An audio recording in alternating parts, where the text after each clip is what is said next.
చందమామ లాంటి చపాతీ చేయాలని ఎవరికి మాత్రం ఉండదు చెప్పండి. అదేంటో నా చేత్తో చేస్తే మాత్రం చంద్రముఖి లాంటి చపాతీలే వస్తాయి.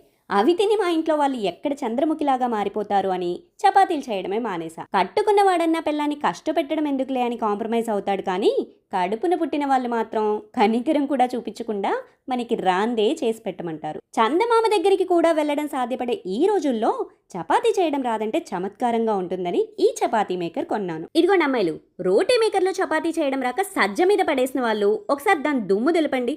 చపాతీ ఎలా చేయాలో నేను చెప్తా. పిండిని ఎక్కువ వాటర్లో చాలా పల్చగా కలిపి కాస్త ఆయిల్ అప్లై చేసి పక్కకు పెట్టేయండి. పిండి కలపడంలోనే మ్యాజిక్ అంతా ఉంటుంది, గుర్తుపెట్టుకోండి. ఆ తర్వాత రోటీ మేకర్లో పెట్టి ఒక నొక్కు నొక్కి కాస్త మంచిగా కాలే వరకు అటు ఇటు తిప్పండి. ఆ తర్వాత మూత స్లోగా క్లోజ్ చేస్తే బెలూన్ లాగా ఉబ్బుతుంది మీ చపాతీ. మళ్ళీ చెప్తున్నా, గుర్తుపెట్టుకోండి, పిండిని మీరు ఎంత సాఫ్ట్గా కలిపితే చపాతీలు అంత సాఫ్ట్గా వస్తాయి. సరే కానీ లైక్ కొట్టు.